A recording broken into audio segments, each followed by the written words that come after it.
Welcome back to Middlesex Moments, coming to you from Middlesex Community College in Middletown. I'm Steve Minkler, the college CEO.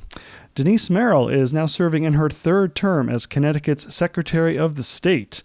And as Connecticut's Chief Elections Official and Business Registrar, Secretary Merrill has focused on modernizing Connecticut's elections, business services, and improving access to public records.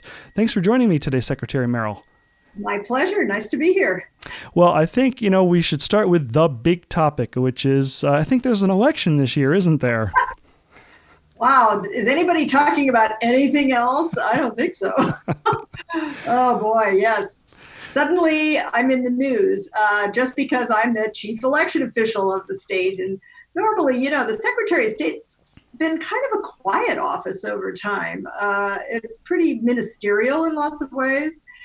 But suddenly we are definitely cast in the public light nationally. So there's a lot going on in terms of just the policy about how we conduct our elections, Well, and there have been some policy changes, at least for this year only, because of COVID. And I'm wondering if you can share with our listeners what some of those changes are.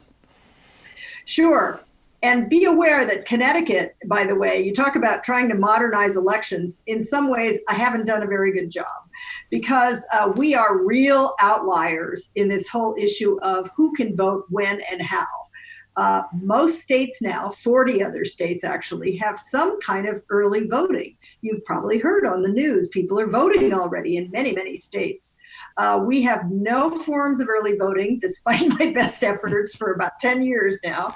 And we also, in Connecticut, need an excuse to get an absentee ballot. And those excuses usually are things like being out of town on election day or being unable to get to the polls because you're physically unable to get there, physically disabled. But it's in the state constitution, which leaves little flexibility when we come to something like this year. And this year, of course, with COVID, many people are very uneasy about going to a polling place in person and jeopardizing their health. And that is the last thing we want. No one should ever have to choose between their health and their vote. You as a citizen have a right to vote, and we need to make that possible any way we can. And that has been kind of the philosophy I've tried to espouse over these years. So this year, we made a special exception because of all that. And so this year only, anyone in Connecticut can get an absentee ballot if they feel unable to get to the polls because they are worried about contracting COVID. Not an unreasonable fear, frankly. Although I would hesitate to say all the polling places will be open, and they will have all the safety guidelines of the CDC. There will be PPE. We have provided that for every polling place, every poll worker. You will be required to stand 6 feet apart. You will be required to wear a mask. They will have masks, one-time pens or pencils, all those things. We will try very, very hard to make those polling places very, very safe. Right. Nonetheless, you can still choose to get an absentee ballot this year for all those reasons. And I believe I've already received an invitation from the registrar of voters in the town where I live to request that if I so choose. So most people who are registered should have gotten that in the mail by now, correct? That's right. Actually, we mailed an application, which is what you got probably, yes, for an absentee ballot to every one of the 2.2 million voters that are already registered in Connecticut. Only if you were registered by August 27th, though. That's when we cut the list, as they say. So you can still register. There's plenty of time to still register. But if you want an absentee ballot, you would have to go online or to your town clerk to get an application. Okay. And speaking of registering to vote, we've made it fairly easy for people to register. And what are some of the ways that a listener can register to vote if they haven't done so already? Yes, I've done much better on that score, I have to say. It is quite easy to register to vote in Connecticut. And I'm so happy to say that we have had great success with our online voter registration. Now about 70% of people are registering online. And it's either at the DMV or you can just go online to our website, myvote.ct.gov, and download a registration. You don't even have to download it if you are, I'm back on applications. If you are have a Connecticut driver's license, you will be asked for your license number and your as an identification, and that way you can register. And it takes about a minute. Mm-hmm. It's great.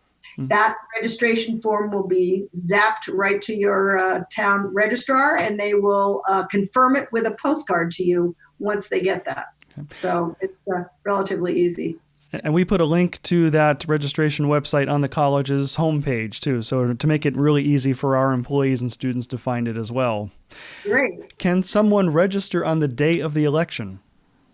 Yes, Connecticut does have another, I think, victory for the voters. We have what's called Election Day registration. So if for some reason, for whatever reason, you did not get registered in a timely way, you can, on Election Day, if you have proper identification and proof that you live in that jurisdiction, you just go to town hall and register and vote right there on the spot.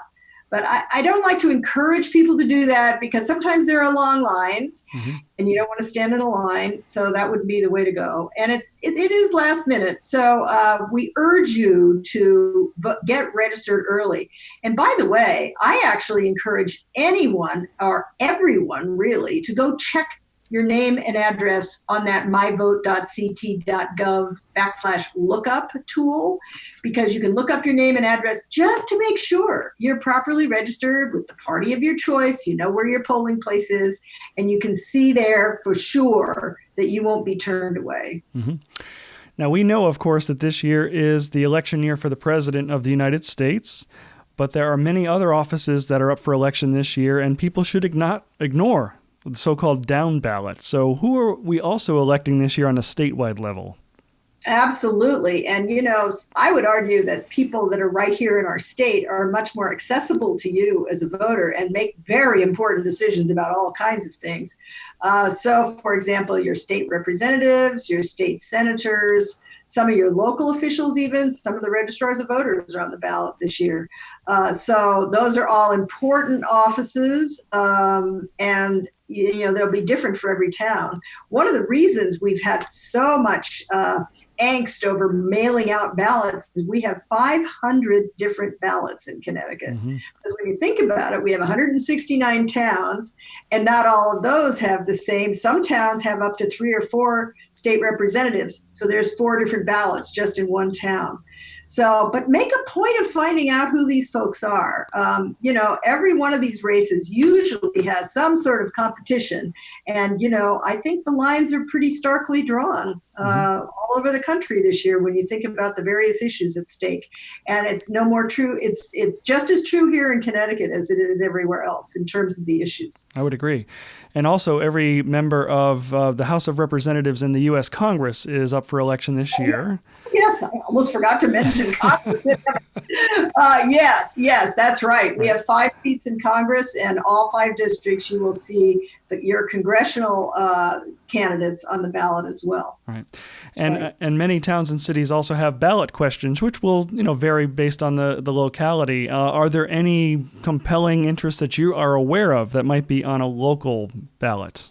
Really not. I know there are some. Usually they are about money. A lot of them are about whether you want to bond money for a new school and that sort of thing. So you should pay attention to those things. Yeah, we did talk to the registrar of voters in the city of Middletown. There is a bond question on the ballot for residents of Middletown to consider. Also, one of the things that they mentioned to us is, and like you were suggesting, in that more people may request an absentee ballot this year because of COVID. They've said in the past that they've received maybe 5 or 6% of the ballots were done by mail, absentee. Now they're expecting maybe as many as half of the ballots.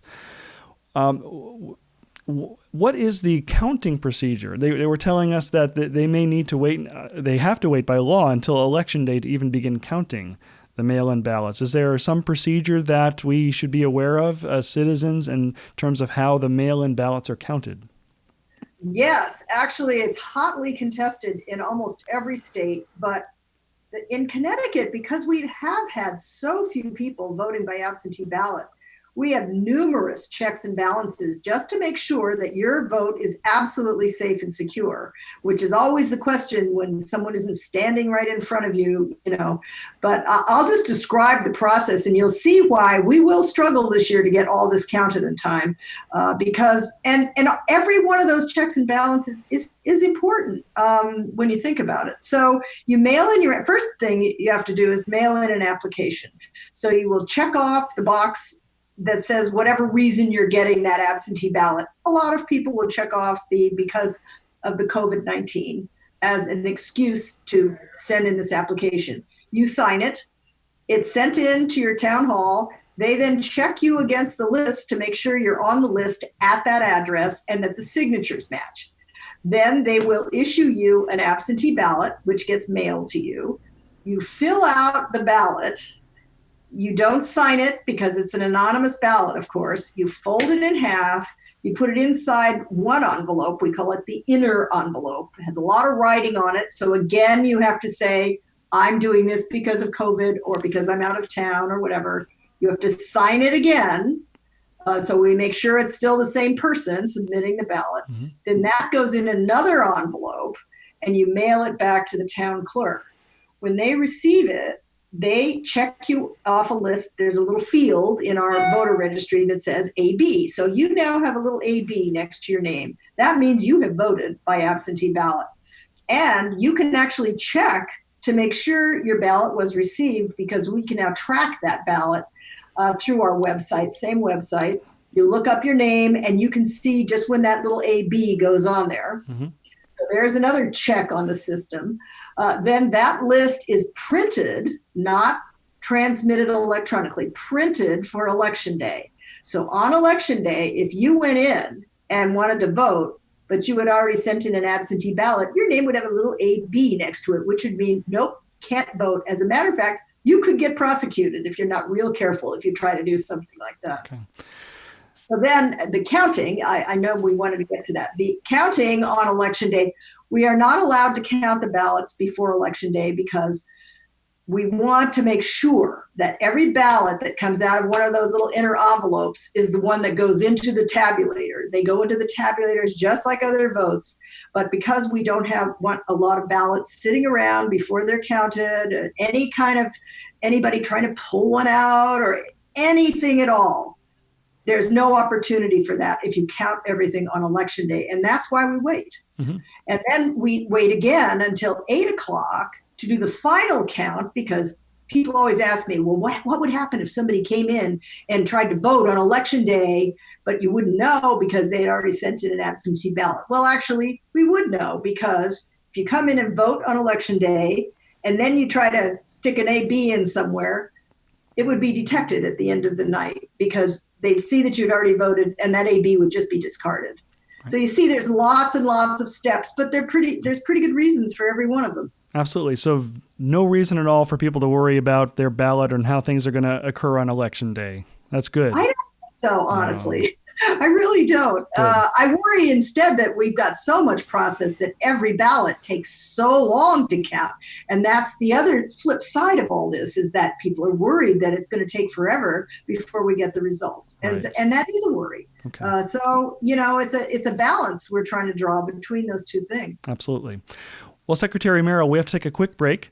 And when we come back, more of Middlesex Moments from Middlesex Community College. Welcome back to Middlesex Moments, coming to you from Middlesex Community College. I'm Steve Minkler, the college CEO, and I've been having a conversation with Denise Merrill, who is Secretary of the State for the state of Connecticut, and talking about what else? The election that's coming up in November. And Secretary Merrill, we were talking about the procedures for voting, and it's going to be safe for people to go to the voting places, and we're also offering people a way to vote absentee due to the COVID pandemic. But one of the extraordinary things I think we've seen this year is the resurgence of interest in voting and participation, particularly among young people. What have you been observing when you've been out in the community? Yes, absolutely. Well, the first thing we know is that the data shows us that there are more people between the ages of 18 and 25 registering to vote than any time in the recent past that I can remember. Just in 2018 alone, we had 350,000 new people between 18 and 25. We usually get about 15. It's Oh. amazing. And so that incredible increase, I'm sure, you see it. There's so much more political and social unrest and activity than there has been really in my memory. I mean, I'm a veteran of the 1970s, when the last time I think I could say that there were a lot of young people involved, and I was one of them at the Mhm. time. So it's wonderful to see. I feel like I spent most of my career begging people to come out and vote, get involved. And now it's like they're just coming out of the woodwork. Everyone wants to be involved. And so I think it's a great thing in the end for democracy that people are expressing themselves, even if sometimes it's negatively, but at least they feel comfortable in our social and democracy and democratic world, coming out and demonstrating and expressing what they feel. Mhm. So by and large, I think it's a great thing, and I think it's going to bear fruit for the future. Now we just need to make sure these young people get an opportunity to participate. So we have established a volunteer poll worker recruitment program with the governor and others, where I know many of the colleges have agreed to give students the day off on election day so they can go work at the polls, or go work for a political campaign, or Mhm. whatever they choose to do. I just think it's so important that people understand at a young age that they are part of things. You have to ask them in. You have to make them feel comfortable doing these things. And I think that's about to happen. So, and I couldn't be happier about it. No, I absolutely agree. And I've heard far fewer comments from people such as, oh, my vote doesn't count, or, why do I get involved? I think this has been a turning point year for all of us, 2020. I think and that's a positive thing to come out of this year. That's After, right. If you're looking for something, there it is. that's right. Right. So you've been involved in the community. You were a member of the legislature for many years. What first got you interested in becoming more active in politics? You said you were part of the 70s social movements at the time, but what really got you launched in a career in politics? Well, it's exactly what I just said. Someone asked me. When I was young, I was really not in the political establishment at all. In fact, I'm not sure I was in any establishment. But I was very interested in issues. And so I grew up in California, up near San Francisco. And the issues of the day, of course, were Vietnam, but also the environment. And I remember being part of several movements to try to get clean air in California. And we won those fights, and that helped. That helped me feel like, oh, okay, so I'm still to this day a lifelong member of the Sierra Club and these groups that I joined in the 70s, because it was really all about interest politics in those days. So then fast forward, a lot went on. I had 3 kids, got married, and I was like mid-career. I went to law school, and was a teacher, actually, teacher and a lawyer. And so then someone said, hey, I got involved in a school board group, basically, a PTA group. I was president of the PTA, and we lobbied for a better math program at our middle school. Mm-hmm. I was convinced my children were not getting the right program. So I organized some parents, and that's the first time I got back involved in kind of issue politics. And then someone said to me, one of the people on the local town committee said, hey, why don't you join the town committee? Why don't you run for school board? Well, it really hadn't been anything I thought about, but it just shows you the power of somebody asking you. Mm-hmm. And that's a very simple but profound idea. And I carried that with me, because I don't think I ever would have gotten involved in anything if someone hadn't asked me. Sure. Well, asking you and seeing some spark in you to notice that, oh, here's somebody who is, read about the issues or has passion for something, and how can we involve her more? Right. Yeah. And that has been traditionally the job of the local town committees. And that's why I'm worried, because I think local politics is atrophying to some extent. For a while, I was the youngest one on my town committee, and I was not young. So, now I get the feeling there are more young people getting involved at that local level, but a lot of people still don't even realize that there's a whole political structure in every town in the state. Both parties have committees, and some have other, third party committees as well. So everybody, the young people frequently kind of want to start at the top because that's what they read about. Right. What do you hear about? You hear about presidential politics this year. There's a lot going on in your own community, and that's where you start, really. Right. Well, I kind of see a great example in Middletown's mayor, Ben Florsheim, who moved to Middletown, Connecticut to go to Wesleyan and just got very involved in local politics and then worked for Senator Murphy for a while. That's right. And then ran for mayor. But here's somebody, in his mid-20s. Does somebody like him who kind of followed that trajectory represent the future of political parties or politics in our country? Absolutely. And note the way he did it. It is interesting. And that's one of the benefits, I suppose, of having a very lovely college in your midst in a town, because it does bring in a lot of young people to your community. And they do tend to get involved sometimes in your community rather than going back home. But sometimes they get involved back home too. But it's an interesting point. I mean, Middletown has 2 colleges, so that's really a benefit, right? Right. So, and we do tend to work really well together. Even though Wesleyan and Middlesex are very different institutions, the fact that our students work together on social issues and issues of importance in the community, we have a great relationship with the mayor and his office. So it is really kind of cool to see how the colleges and our students can work together with local government and the agencies around us to make it a better place for all of us. Yes, absolutely. That's a real benefit for Middletown. Yeah. I guess one other angle to ask you about, too, is hearing your own interest in your trajectory. I think we have kind of entered the age of the woman in politics as well, where it wasn't so long ago that women were vastly in the minority in Congress and in the General Assembly. And we've gotten long past that, I hope. And you've seen that in your time in politics, haven't you? Oh, absolutely. I mean, when I was in the legislature for 17 years. I did represent Mansfield, AKA Storrs, a little institution up there called UConn. Right. So I was very involved with higher education in particular.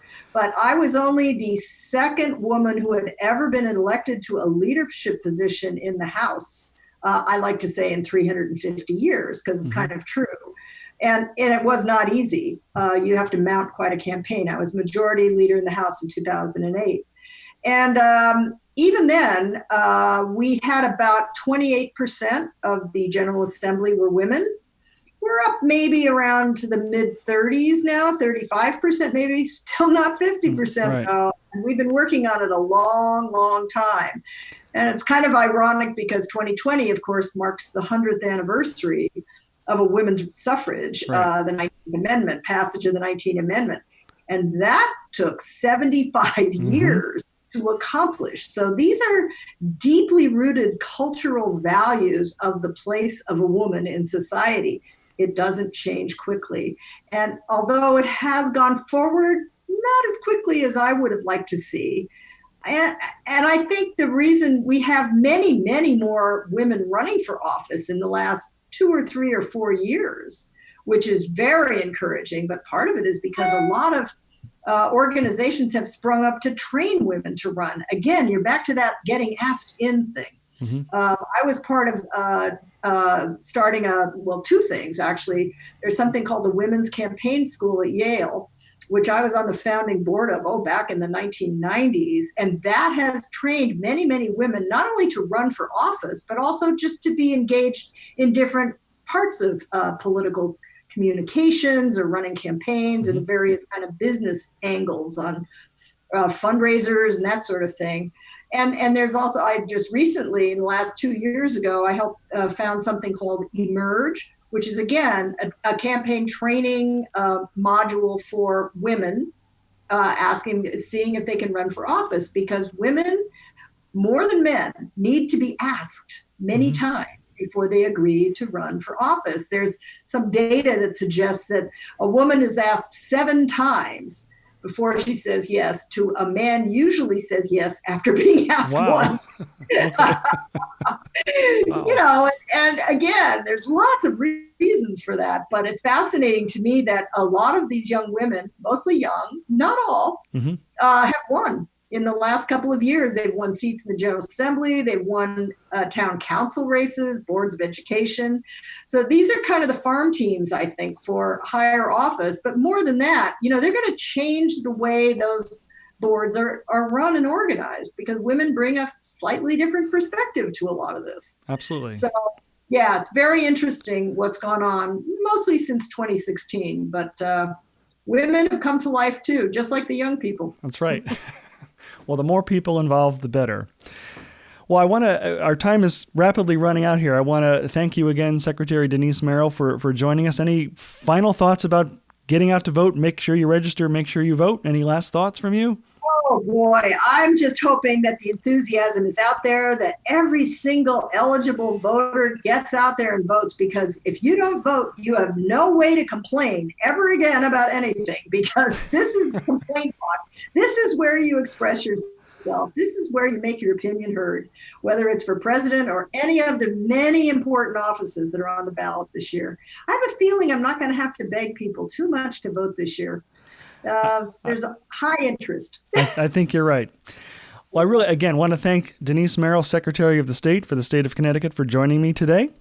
And I'd like to thank you, our listeners and viewers, for joining us for another edition of Middlesex Moments. As always, you're welcome to visit us in person, and remember to wear a face mask at our main campus at 100 Training Hill Road in Middletown, or at our Meriden Center located at Platt High School, where we have classes afternoons and evenings 4 days a week.